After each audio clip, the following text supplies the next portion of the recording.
तो फिल्म की शुरुआत 3 दोस्तों से होती है। ये लोग केबल कार के जरिए पहाड़ की ऊंचाई तक जा रहे थे ताकि आइस स्केटिंग का मजा ले सकें, लेकिन रास्ते में ही इनकी केबल कार रुक जाती है। ये तीनों तो पैनिक होते ही है। इसी केबल कार की दूसरी कार में बैठे हुए लोग और भी ज्यादा पैनिक हो गए थे। जॉन अपने दोस्तों को डराने के लिए खुद हिलने लग जाता है और एमा ज्यादा घबरा जाती है। डैनी एमा के साथ बातें करते हुए उसे रिलैक्स करता है और कुछ ही देर में ये केबल कार दोबारा चल पड़ती है। फाइनली ये लोग पहाड़ की चोटी पर पहुंच जाते हैं और फिर खेलना शुरू कर देते हैं। बहुत सारा खेलने के बाद फाइनली ये पहाड़ से नीचे आ गए थे। नीचे आकर ये लोग खाना शाना खाते हैं और जॉन को लगता है कि अभी भी इन्होंने फुल एंजॉय नहीं किया, इसीलिए वो सबको मना लेता है कि ये लोग रात में भी दोबारा एक मर्तबा पहाड़ी के ऊपर जाएंगे केबल कार के जरिए और खुद से स्केट करते हुए नीचे आएंगे।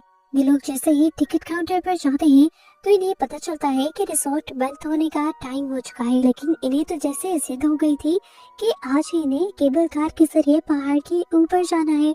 ये लोग उस गार्ड की मिन्नती करना शुरू कर देते हैं और आखिर एमा की बातों के अंदर वो आ भी जाता है और उनसे कहता है कि मैं कुछ देर के लिए ये केबल कार खोल देता हूँ, लेकिन इस शर्त पर कि जल्दी आप लोग पहाड़ी से नीचे आ जाएंगे। ये लोग भी उसकी बात का वादा कर लेते हैं और खुशी खुशी तीनों केबल कार में बैठ जाते हैं। फाइनली ये लोग तो केबल कार में बैठकर निकल गए थे और यहीं से शुरू हो जाता है इनका बुरा वक्त। पीछे से वो गार्ड जिसने इन तीनों को भेजा था उसे उसके बॉस बुला लेते हैं और वो दूसरे बंदे को कहकर जाता है कि मैंने केबल कार से 3 लोगों को पहाड़ी पर भेजा है, जब तक वो वापस ना आए तो केबल कार बंद ना करना। कुछ ही देर गुजरती है और 3 लड़के सच में पहाड़ी से नीचे उतरते हुए भी उसे नजर आ जाते हैं और ये देखकर वो केबल कार की बिजली ऑफ कर देता है और सब कुछ बंद कर यहाँ से जाने की तैयारी करने लग जाता है। और हम देखते हैं कि वो 3 लोग जो आए थे वो असल में डैनी और डैनी के दोस्त नहीं थे।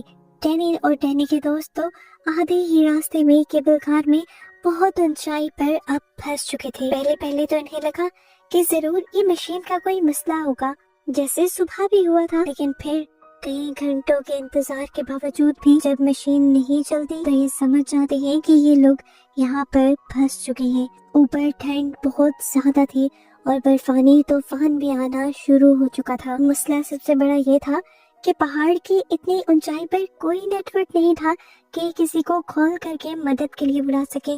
नीचे से अब पूरा शहर अंधेरों में डूब गया था। इनका डर अब और भी ज्यादा बढ़ने लग जाता है और तूफान भी शिद्दत पकड़ लेता है। अब तो जॉन को भी डर लगने लगा था। जो पहले इनको सहारा दे रहा था वो खुद भी रोने लगा। ये लोग जोर जोर से चिल्लाते हुए मदद बुलाने लग जाते हैं पर कोई भी इनकी बात नहीं सुन पाता। आखिर ये लोग हार मान लेते हैं और इस चीज को एक्सेप्ट कर लेते हैं कि जल्द ही ये लोग मर जाएंगे।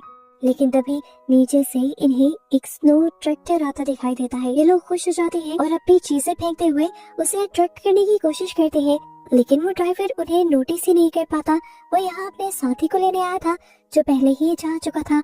आखिर ट्रक भी यहाँ से चला जाता है और इनकी ये उम्मीद भी खत्म हो जाती है। तूफान तो रुक चुका था लेकिन अब ठंड काफी बढ़ गई थी। सांस लेना भी यहाँ पर इनके लिए बहुत ज्यादा मुश्किल हो रहा था। और तभी डैनी को एक और बात याद आती है कि इनको पता चला था कि आने वाले 2-3 दिन तक अब ये रिसोर्ट नहीं खुलेगा, आने वाले कुछ तूफानों की वजह से। यानी अगली सुबह भी रेस्क्यू होने के सारे चांसेस खत्म। ये सारी बातें सुनकर एमा रोने लग जाती है और डैनी उसे सहारा देता है ये कहते हुए कि मैं अपने दोस्तों को यानी तुम दोनों को बचाने का कोई ना कोई रास्ता निकाल ही लूंगा। इसी सब के दौरान एमा का एक ग्लव्स भी बर्फ के अंदर गिर जाता है। अब यहाँ पर सरवाइव करना और भी ज्यादा मुश्किल हो सकता था। एमा की ये हालत देखते हुए डैनी को जोश चढ़ गया अपने दोस्तों को बचाने का और उसने एक बहुत ही भयानक फैसला लिया। उसने फैसला लिया कि वो ऊपर से सीधा नीचे जंप करेगा और फिर मदद बुला कर लाएगा। सब उसे रोकते भी रहे लेकिन डैनी ने किसी की ना सुनी और जंप कर दी और नीचे गिरते ही उसकी दोनों टांगे टूट गईं। उसे इतना शदीद दर्द हुआ कि वो हिल भी नहीं पाया। अब इनके लिए और भी ज्यादा मुश्किल आ गई थी। डैनी बहुत ज्यादा दर्द में था और ये लोग उसके लिए कुछ कर भी नहीं सकते थे। जॉन देखता है कि 2 केबल कार्स के पीछे एक टॉवर है जिसके ऊपर सीढ़ियां लगी हुई है, उससे नीचे जाया जा सकता है, लेकिन वहां तक का सफर तय करना भी बहुत ज्यादा मुश्किल। पर एमा जॉन को हिम्मत देती है और वो कार्ड के पिछले हिस्से पर चढ़ जाता है और जैसे ही वो एक आध कदम आगे बढ़ता है लटकते हुए ही, तो उसके ग्लव्स कट जाते हैं, उससे भयानक दर्द होने लगता है और वो डर कर वापस कार्ड के अंदर आ जाता है। नीचे का मंजर और भी ज्यादा खराब हो चुका था, यहाँ पर तूफान भी आने लगा था, डैनी बेहोश हो गया था दर्द से और यहाँ जंगली जानवर भी मंडलाने लगे थे और ये सब उनके डर को बढ़ाने के लिए काफी था। अपने पास जानवरों को देखकर डैनी को होश भी आ गया और उसने डरते हुए अपने मुंह पर कैप ढक ली, क्योंकि वो इन जानवरों से बचकर भाग भी नहीं सकता था। आखिर जानवर उससे काट खाने लगे और ये दोनों ऊपर से चुपचाप ये मंजर देखते रहे। अब इन्हें दुख और गिल्ट होने लगा था। इसी गिल्ट में ये एक दूसरे पर इल्जाम लगाने लगते हैं कि तुम्हारी गलती है और तुम्हारी गलती है। जॉन एमा से कहता है कि तुम्हें डैनी को रोकना चाहिए था, ये सब जो हो रहा है इसमें तुम्हारी गलती है, लेकिन एमा कहती है मेरी नहीं, तुम्हारी गलती है। तुम्हारा ये प्लान था कि हम रात के इस पहर यहाँ वापस आए थे। इनकी बातों के दौरान तूफान दोबारा शुरू हो जाता है। बर्फ इतनी पड़ती है कि डैनी की डेड बॉडी बर्फ में ढकी जाती है। ऐसे ही बहस करते करते कभी इन्हें नींद आ गई, इन्हें पता ही नहीं चला। सुबह भी हो गई और एमा ने जब आँख खोली तो एक बहुत ही भयानक चीज उसे ये पता चली कि उसका हाथ रेलिंग से चिपक गया था और अब वो जितनी भी कोशिश कर रही थी उसका हाथ नहीं उतर रहा था। वो जानती थी कि अगर उसे थोड़ा सा भी जोर लगाया तो उसका हाथ जख्मी हो सकता है। वो बहुत ही आहिस्ता आहिस्ता अपना हाथ उतारने की कोशिश करती है और स्किन की पहली लेयर उसकी सारी छिलकर उसी रेलिंग पर रह जाती है और एमा का हाथ बुरी तरह जख्मी हो जाता है। उसकी हल्की हल्की चीखों को सुनते हुए जॉन की आँख खुल जाती है और वो जब उसका हाथ दिखता है तो उसे भी बहुत ज्यादा दुख होता है। पूरी रात की ठंड के बाद अब जो धूप निकली थी, इनसे उनकी सर्दी तो थोड़ी कम हुई थी, लेकिन अब ये धूप भी इन्हें दर्द दे रही थी। ठंड की वजह से जो इनकी स्किन पर जख्म आ गए थे, धूप उन्हें जला रही थी। इस टाइम पर जॉन कहता है मुझे उम्मीद है कि जरूर रिजॉर्ट के लोग हमें ढूंढते हुए यहाँ पर आ जाएंगे और हमें रेस्क्यू कर लिया जाएगा, लेकिन फिर घंटों गुजर जाते हैं और कोई नहीं आता। ये लोग एक लंबे टाइम से वॉशरूम भी नहीं गए थे, मजबूरन इनके कपड़े गीले हो जाते हैं और ये दोनों कुछ नहीं कर पाते। कपड़े गीले होने की वजह से ठंड और ज्यादा लगने लगी थी। जॉन ने फैसला किया कि अब कोई रास्ता नहीं है अपने आप को बचाने के लिए, अब वो हर हाल में टॉवर तक रेंगते हुए पहुंचेगा ही। सारी हिम्मत जमा करके वो दोबारा से खड़ा हो जाता है और कार्ड की पिछली तरफ से ऊपर केबल पकड़ लेता है। थोड़ा ही दूर जाता है तो अब ग्लव्स फटने के साथ साथ उसका हाथ भी जख्मी हो जाता है। दर्द बढ़ने लग जाता है।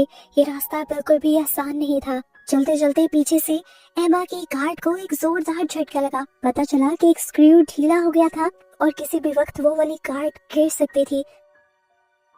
अब जॉन पीछे भी नहीं जा सकता था क्योंकि एमा की जान खतरे में पड़ जाती।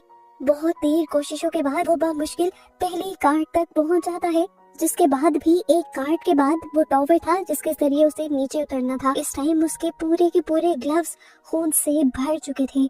हम देखते हैं कि नीचे बहुत सारे जंगली जानवर भी आ गए थे। तब जॉन एमा से कहता है कि नीचे चीजें फेंको ताकि जानवर यहाँ से भाग सके और मैं नीचे उतर पाऊँ, लेकिन एमा उतनी ताकत से अपनी चीजें नीचे नहीं फेंक पाती और वो जानवर भी वहाँ से नहीं जा पाते।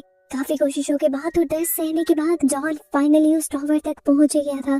टॉवर से वो नीचे उतरा तो अब उसे लगा कि उसने एक बहुत बड़ा मिशन पूरा कर लिया है और जल्द ही वो अपने साथ साथ एमा की भी जान बचा लेगा। लेकिन ये सब तो उसकी सोच ही रही। उसके नीचे उतरते ही बहुत सारे जंगली जानवर उसके पीछे आ गए। अपनी जान बचाने के लिए वो आगे आगे भागने लगा, लेकिन जानवर फिर भी उसके पीछे थे। शाम से रात हो गई। जॉन का कुछ पता नहीं चला। वो कहाँ था, कैसा था, जिंदा भी था या नहीं, कुछ नहीं दिखाया गया और एमा दोबारा से सो गई। अगली सुबह जब एमा की आंख खुली तो उसने देखा कि अभी भी जॉन नहीं आया था। अब तो इंतहा हो गई थी। खाए पिए भी उसे 2 दिन हो गए थे।